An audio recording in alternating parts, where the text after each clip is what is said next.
Hey, I'm James from Smokin' Dad Barbecue, and welcome to a head-to-head. You guys have asked for it.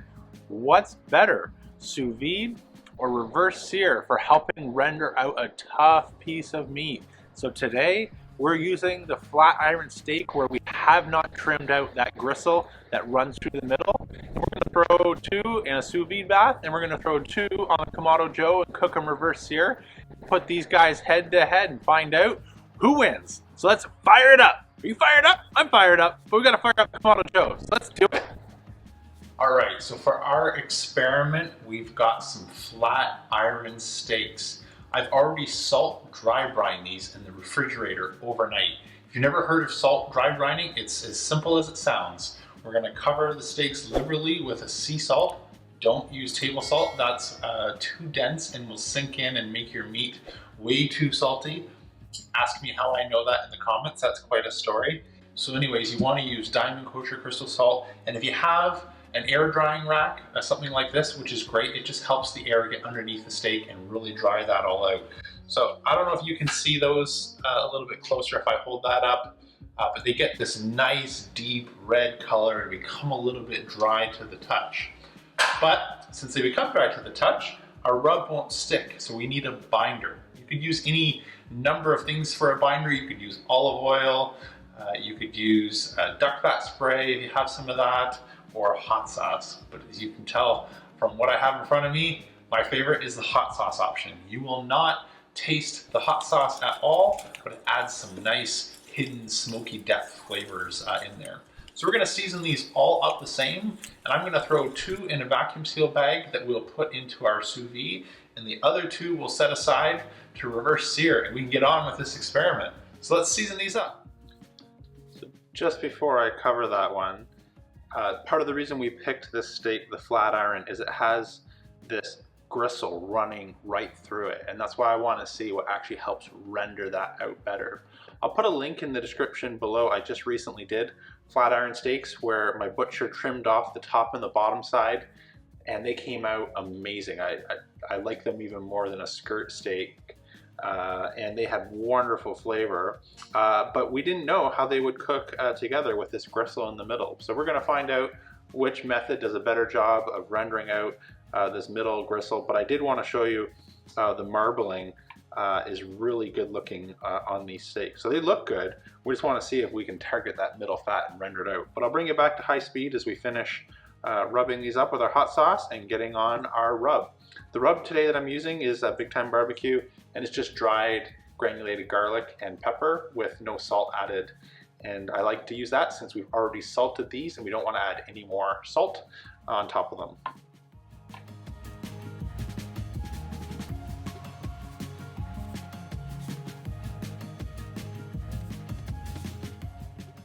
All right, so let's get two of these in the bag.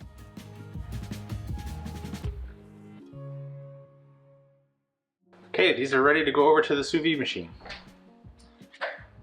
All right, so I have to be honest before we go too much further in this test. I am really rooting for the reverse sear. I've been speaking out against friends who use sous vide for a long time, saying they're great for restaurants or conferences in Las Vegas where you want to make sure that you don't get anyone sick with food poisoning.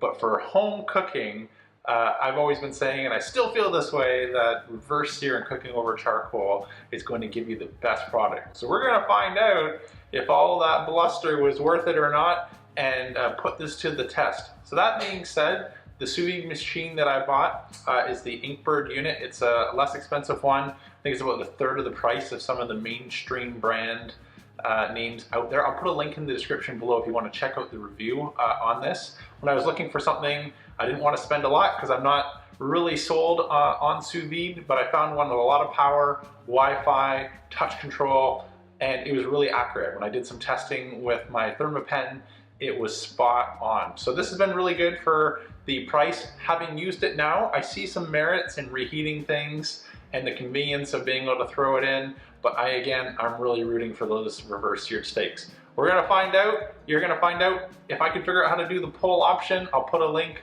above my shoulder here and click on that. And if it's not there, we'll just pretend this didn't happen and move on. Let's get this going. All right, our sous vide machine is just coming up to temperature. I'm going to be doing this at about 131 degrees for about 2 hours. So the sous vide steaks are going to go on. We'll start the Kamado Joe up in a little bit. I'll meet you outside when it's time to fire up the Kamado Joe.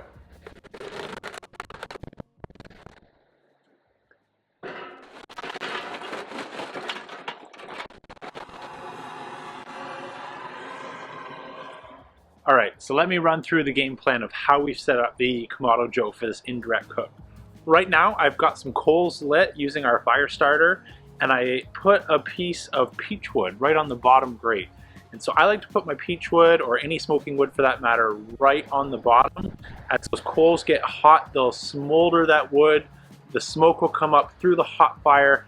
It purifies it and gives us awesome smoke flavor. So not only are we just reverse searing this steak, we're gonna get a little bit of smoke. So I'm gonna bring up the grill temperature to about 250 degrees.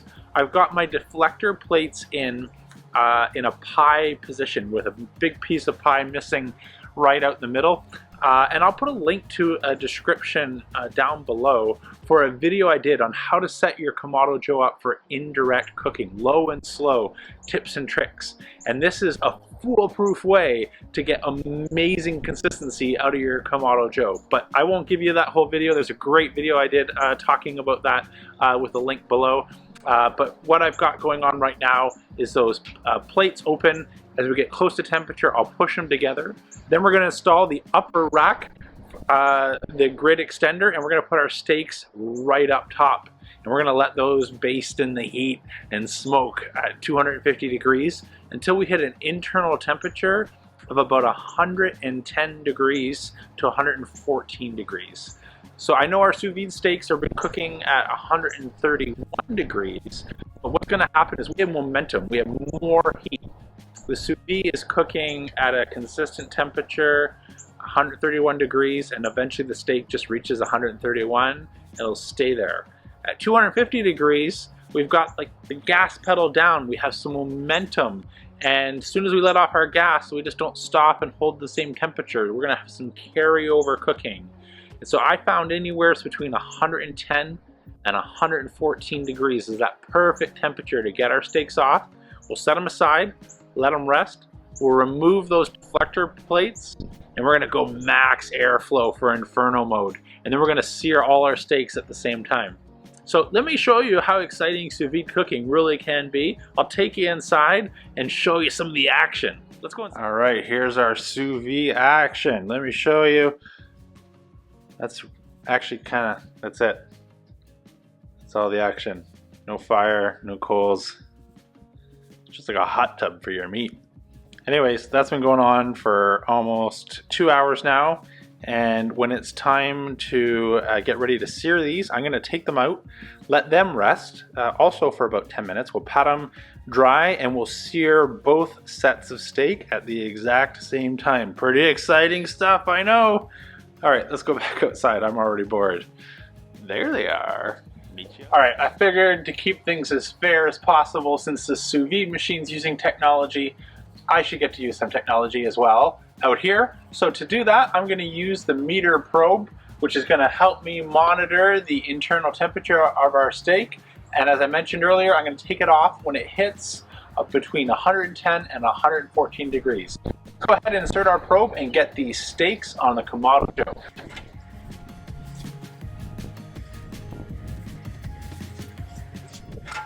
All right, so we've taken our sous vide steaks out. So I've marked the board here with a side for A and B. So I'm gonna keep the sous vide steaks on one side and the reverse seared steaks on the other side. So let's go ahead and pat these dry. And while we're doing that, our other reverse seared steaks are on the grill and they're not done yet. But these also need some time to rest. I found the hard way, if you immediately go right from sous vide to sear, that you also have some carryover heat and you'll get a higher temperature than what you want. So I'm not worried about having a couple minutes to rest. Let's get these out of the bag.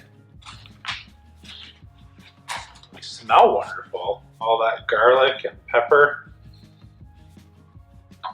smells really good actually.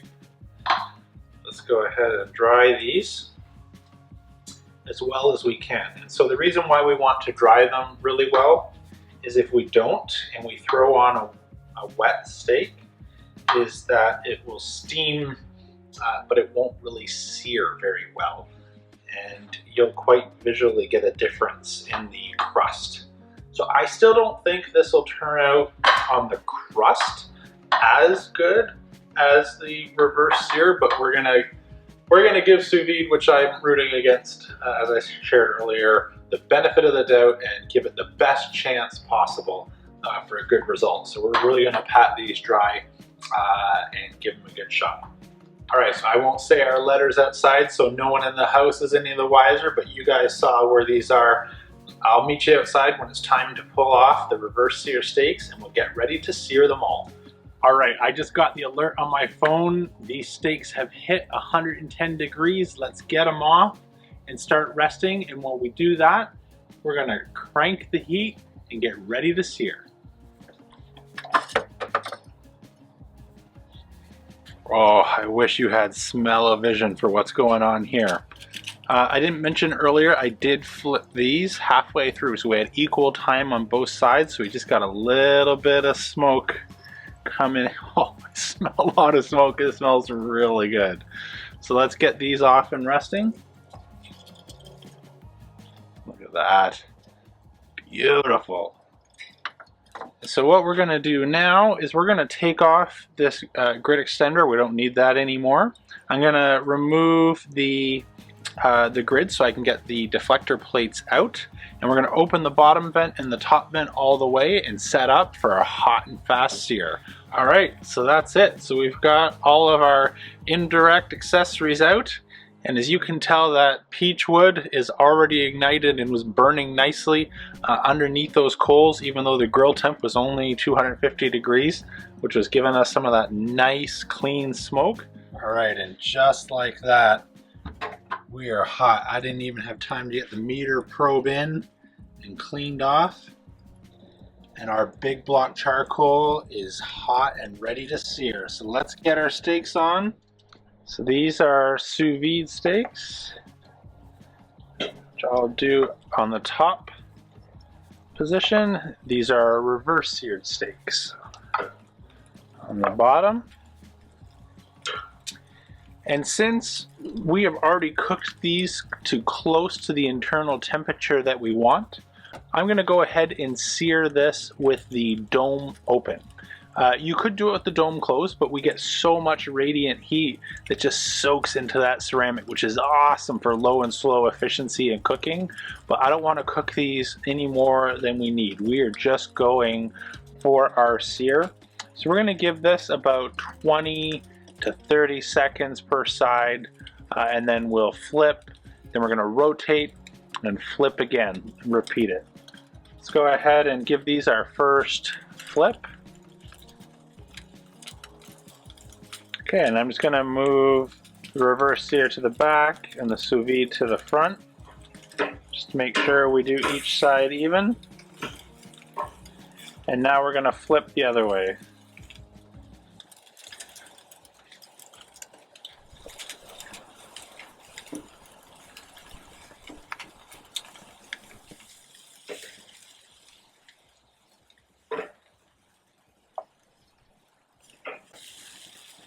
How we did there. Beautiful Maillard reaction on our sear. So we are going to let these rest for a few minutes and then we'll slice into them. Just go ahead and shut our bottom vent. Close this. And I'll just give this a minute open since we are running hot. As you saw earlier, the temp was close to 800-900 degrees. So I just leave this open at about the first line mark for about 30-40 seconds, and then we'll close it and we'll be ready to shut this down. Meet you inside.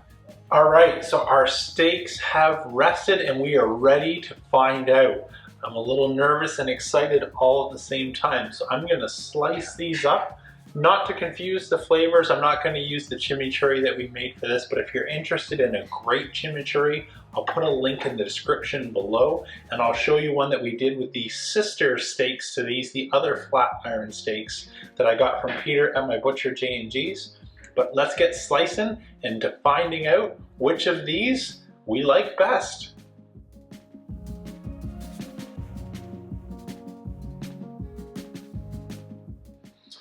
Okay, so just between us, before I invite my wife to come out, I just wanted to point something I noticed as we were slicing these.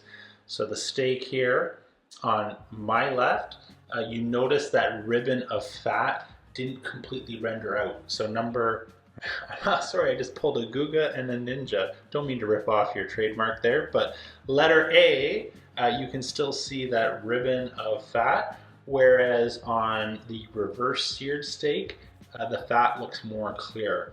So I suspect that's going to be better to the chew, but I'm going to go and invite my wife in and we'll find out from her. All right, it's decision time. I'm Smoking Dad and this is Smoking Wife. Hi. Hi Sarah, thanks for helping us out today. So for a long time, about 10 years, I've been saying that reverse sear, it's about 10 years? I've been saying longer.